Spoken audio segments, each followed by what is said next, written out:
आज हे अशासकीय विधेयक आलेलं आहे. मला वाटतं फार महत्त्वाचं आहे, कारण मुंबईच्या ओपन स्पेसेसवर आहे. अनेकदा आता आमदार म्हणून हाच प्रश्न पडतो की हे जे सगळे सन्मानित सदस्य इथे अशासकीय विधेयकं आणतात, सरकार आम्हाला मागे घ्यायला लावतं, मग पुढेचं काय होतं हा एक प्रश्न असतो. मागच्याच अधिवेशनात सन्मान्य सदस्य अमित साटमजींनी देखील एक चांगलं विधेयक आणलं होतं, फ्युचर जनरेशनचं.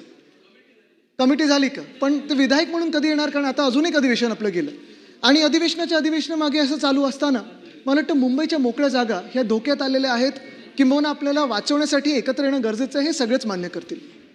अनेक विषय इथे येऊ शकतात चर्चेला. मला वाटतं हे जेव्हा पुन्हा एकदा शासन हे विधेयक म्हणून आणेल आणि शासकीय विधेयक म्हणून आणेल, त्याच्यात 2-3 गोष्टी बघण्यासारख्या आहेत आणि फार महत्त्वाच्या आहेत.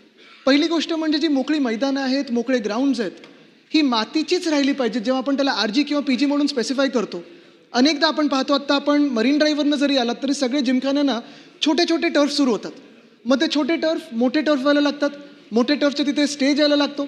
हे कुठेतरी थांबलं पाहिजे आणि मातीचं मैदान हे मातीचंच राहिलं पाहिजे. RG किंवा PG प्लॉट हे मातीचंच झालं पाहिजे, राहिलं पाहिजे. मला वाटतं हे फार महत्त्वाचं आहे. दुसरी गोष्ट म्हणजे अनेक ठिकाणी आम्ही पाहायला लागलेलो आहे की आता जसं आपण एक उल्लेख केलात, ह्या ट्रस्ट कधीपासून केअरटेकर पॉलिसी आता प्रलंबित असली तरी देखील ट्रस्ट कुठच्या ना कुठच्या तरी मैदानावर बसलेली आहे. उदाहरण म्हणजे आता नेपिन्सी रोडला प्रियदर्शनी पार्क आहे, PDPची स्वतःची ट्रस्ट आहे. बुलाबाई देसाई रोडवर ब्रिज कँडी इथे. मला वाटतं हे अनेक वर्ष जे चालू आहे, काही ट्रस्टनं दिलेलं आहे, काही ट्रस्टनं धमकवलेलं आहे, काही ट्रस्टकडून मागे घेतलेलं आहे. एक आपण निर्णय घेतला पाहिजे की एकदा केअरटेकर पॉलिसी अशी आहे किंवा नाही आहे आणि ती द्यायची की नाही द्यायची, कुठच्या निकषावर आपण देणार. मला वाटतं हा निर्णय फार महत्त्वाचा आहे. तिसरी गोष्ट म्हणजे तसंच जसं मी PDPचा उल्लेख केला तसं विंग्स म्हणून एक आलेलं आहे.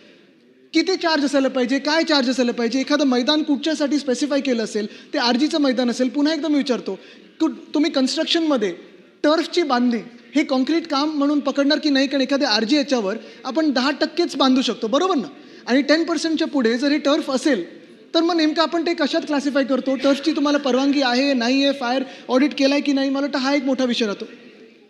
जे बिल्डरांकडून जसं आपण ॲम्युनिटी प्लॉट्स घेण्याचा विचार करतो, तसं RGचे देखील प्लॉट्स आहेत. मला वाटतं शासनाने आणि महानगरपालिकेने एकदाच यादी बनवली पाहिजे की हे RGचे प्लॉट्स कुठे कुठे आहेत, किती आहेत, यायला पाहिजेत की नाही. मध्यंतरीच्याच काळात वरळी इथे आमचे जे प्रभाग समितीचे अध्यक्ष आहेत त्या गेल्या होत्या. एक पले रॉयल नावाची बिल्डिंग आहे तिथे बघायला, आणि त्या पले रॉयल बिल्डिंगनी RGचा प्लॉट घेतलेला आहे, अमॅल्गमेशन दाखवलेलं आहे. पण ते RGचा प्लॉट पाहायला गेल्यानंतर बाउन्सर वगैरे या लोकांनी धमकून नगरसेवकांना परत पाठवलं.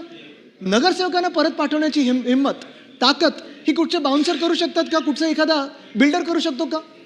मग ते पले रॉयल असो किंवा कुठचंही असो, कुठून फोन गेला, का फोन गेला, हा कुठच्या अधिकाऱ्यानं फोन गेला मुंबई महानगरपालिकेच्या, मला वाटतं हे सगळं ह्या विधेयकामध्ये आलं पाहिजे. आणि जेव्हा शासन हे विधेयक आणेल तेव्हा पहिली गोष्ट म्हणजे मातीची मैदानं ही मातीचीच राहतील ह्याची काळजी घेणं गरजेचं आहे. दुसरं म्हणजे एक निर्णय घ्यायला पाहिजे आपण की आपण करणार की नाही. कारण आत्ता पण आपण पाहिलं असेल मध्यंतरीच्या काळात 3 RGचे प्लॉट महानगरपालिका रातोरात रेसिडेन्शियल किंवा कन्व्हेन्शन सेंटरसाठी कन्वर्ट करत होतं.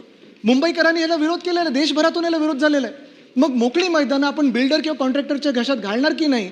आणि मी कोणावर आरोप नाही लावते, मी पॉलिसी म्हणून विचार करतोय आणि विचारतोय की ह्याच्यावर आपण निर्णय होणं गरजेचं आहे. आणि तिसरी गोष्ट म्हणजे जिथे जिथे कन्स्ट्रक्शन होतं, जिथे जिथे बिल्डर्स आहेत, कॉन्ट्रॅक्टर्स आहेत, त्यांच्याकडून ॲम्युनिटी किंवा RGचे प्लॉट्स असतील, PGचे प्लॉट्स असतील, ते प्राईम जमिनीवर रस्ता फेसिंग, रोड फेसिंग हे वेळेत आले पाहिजेत, बिल्डिंग पूर्ण होण्याच्या आधी आले पाहिजेत. मला वाटतं हे देखील या विधेयकात आलं पाहिजे. धन्यवाद.